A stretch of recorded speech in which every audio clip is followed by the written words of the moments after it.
Greetings, Earthlings! Today I'm back with a review of the brand new interface from Audient, the Evo 4. And if you are interested in this device, it will set you back around $130. Like always, I'll throw some links down below. And for the majority of this review, I have the Rode NT1 connected directly to the Evo 4. I have 48 volts phantom power turned on, my gain set just at around 12 o'clock, and I am recording at 24-bit 48 kilohertz. I won't do any kind of post-processing, but I may boost it in post, so check the doobly-doo to see what I did.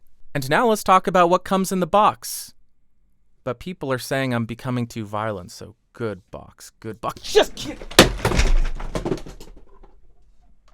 Of course, you are going to get the audio interface. You'll get a USB-C to USB-A cable, and a quick start guide. Then, as far as the build quality of this thing, it feels decent at best. It has an all-plastic construction which doesn't feel that sturdy. The buttons do have a little bit of tactile click to them, but they don't have a decent amount of feedback, and the XLR ports have quite a bit of wiggle to them. Then on the top of the device, you will find two channel selection buttons, which will allow you to select what input you want to adjust, and you're also able to mute that input by holding the channel button down for a few seconds, which is just awesome to have. Then you'll have a smart gain button, which will automatically set the gain for that input. All you have to do is press this green button, then press the channel that you want to set the gain of. You'll play a song or sing for a little bit, and then hit the smart gain button again, and it will calculate what your gain should be set at, and set it appropriately so you don't clip. Then you'll find a phantom power button which allows you to turn on or off phantom power for each individual input. Then in the center of the interface you'll find this big dial which allows you to control the microphone gain, the output volume to the headphones or monitor outputs, the ability to change the mix between zero latency monitoring and computer playback, or the ability to adjust the pan of each of the inputs to left or right. Then you have this button with a couple of faders on it, which allows you to adjust the monitor mix or the pan of the inputs. And lastly, you have a button to hit to adjust the output volume. On the front of the device, you'll find a 1/4-inch instrument high-Z input, which takes control over input 1, and a 1/4-inch headphone output, which does allow for zero latency monitoring and computer playback, which you can hear at the exact same time. And to wrap up the walkthrough, on the back of the device, you'll find a USB-C port to connect this to your computer, a set of 1/4-inch monitor outputs to connect your powered studio monitors or your power amp, and a set of XLR combination jacks for mic or line level inputs. Then, as far as the specs of this thing, it has a bit depth of 24-bit and a sampling rate of up to 96 kilohertz. It has a max gain of plus 50 decibels for the microphone inputs. It has an EIN of negative 128 dBu, an input impedance for the mic inputs of 3 kiloohms, plus 48 volts phantom power, and here is a set of the headphone output specs if you're interested in this information. Now, to really test out the preamps on the Audient Evo 4, I have connected the Shure SM7B directly to this interface. There is no Cloudlifter, there is no Fethead. This is plugged directly into it. And to get decent levels, I had to increase my gain to nearly 100%. I am hitting around negative 9 dB on my meters, actually a little bit lower than that for the majority of the time. But here is how the SM7B sounds with the preamps at nearly 100%, and I'll be quiet so you can hear the background noise from the preamps. Now let's go ahead and measure the noise level of an XLR input using a 150 ohm resistor.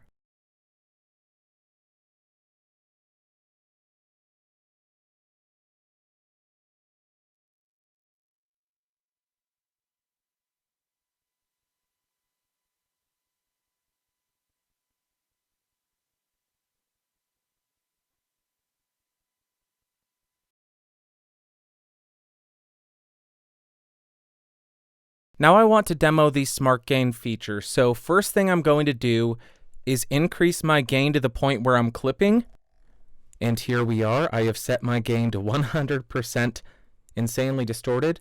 Now I will hit the smart gain button, hit channel 1 because that's where I want to set my gain, and I will keep talking I am talking so the interface can learn what level I'm speaking at. I will hit the smart gain button again, and I may have to be on the camera microphone right now, but it is calculating,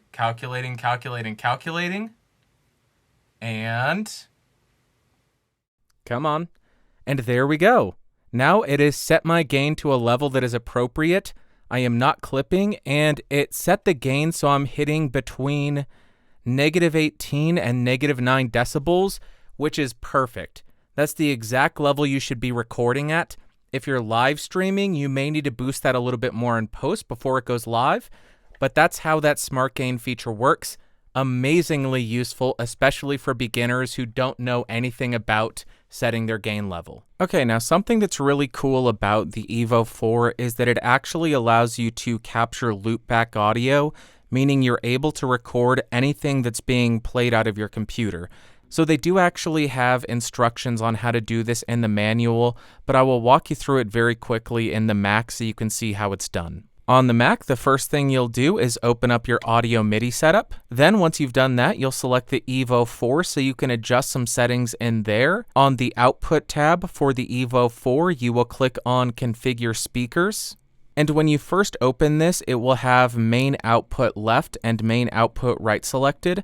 All you do is click the drop-down menu, select Loopback 1 and Loopback 2 for the left and right channels. And you will have also had to have downloaded the Evo app from Audient's website.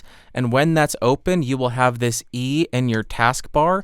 So you click on that, you set the loopback source to loopback send, and then you're ready to start recording. So for this example, I am using Audio Hijack. I have two instances of the Evo 4, one for my microphone and the second for the loopback. So if I click on the loopback instance, you can see that my inputs are set to channels 3 and 4, which I have configured to be the loopback signal.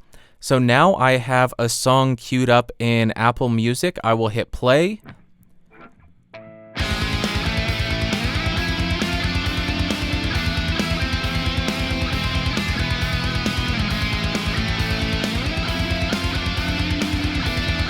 And you could hear that, and you could see it being recorded in Audio Hijack through the loopback functionality. So that's how you would do it.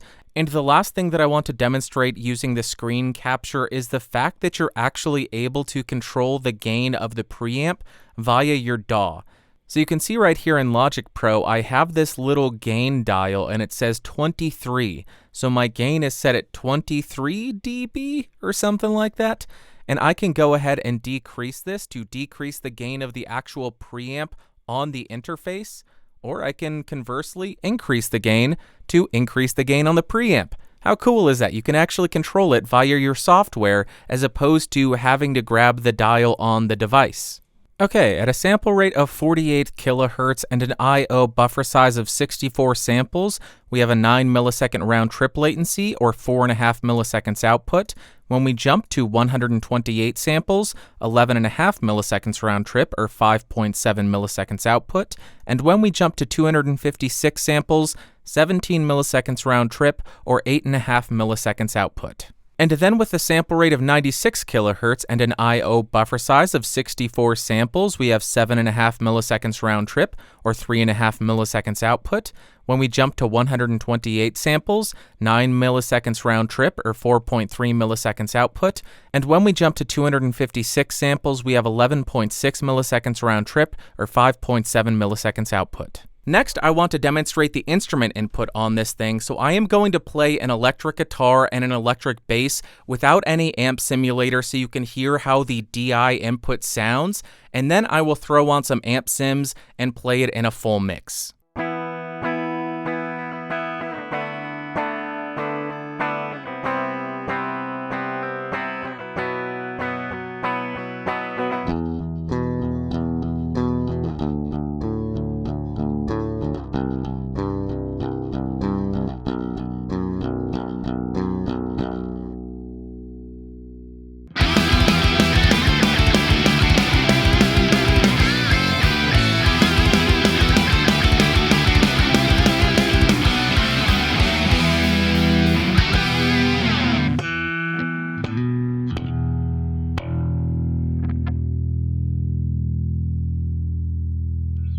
Alright, so although this interface does leave a little bit to be desired, I think it's an amazing option, especially for beginners. And first up, in terms of pros, the Smart Gain feature. I think this is an absolute game changer, especially for beginners who don't know how to set their gain properly, mainly because I find clipping distorted audio to be pretty dang offensive, and this feature will most likely and hopefully lead to many more people setting their gain properly and not having that distorted audio. Secondly, I absolutely love the sound of the DI instrument input, which is something that Audient just does amazingly well. I loved it on their ID4 and I love it on the Evo 4.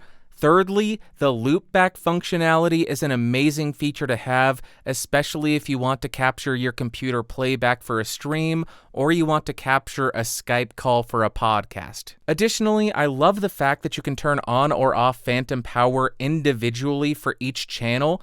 The headphone amp was extremely capable, and I was able to drive the Sennheiser HD650s to an extremely loud level, even with the volume set to around 50%, and these meters. I love the meters. I would have liked to have seen some kind of indicator to where you're getting to clipping, but I understand it's a multifunction meter to indicate the headphone playback and the microphone input, as well as setting your levels, so it wouldn't have been very easy for them to do that, but that's something I would have liked to have seen. And then in terms of cons, the only real complaint I have about this thing is the build quality. It is not terrible by any stretch of the imagination, but being that it's an Audient interface, I was just expecting a little bit better. So would I recommend the Audient Evo 4? Absolutely, especially for beginners at the $130 price point. The main selling feature for me is the Smart Gain feature, because as I mentioned, some people just don't want to learn how to set their gain properly, and this removes the need for them to learn. But on top of that, it has zero latency monitoring, an amazing headphone amp, an incredible sounding DI instrument input, balanced 1/4-inch outputs for your monitor. It essentially has everything that you would need a small interface to do for a beginning setup. Alright, that's going to wrap up for today, but let me know in the comments down below, do you think this Smart Gain feature is really as amazing as I think it is, or do you think I'm overblowing it? I really do think it's incredible. If you found this video fun, interesting, or helpful, go ahead and give me a thumbs up. If you hated it, a big old thumbs down. If you want more videos like this, click that logo down beneath me. If you want to hang out in the Discord server, podcastage.com/discord. If you want a high quality audio sample of this review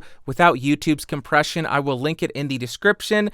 And if you want to support the channel and become one of these beautiful, amazing people over here, you can do so by clicking that join button and joining at the $5 tier or higher. It helps me continue to bring you these videos.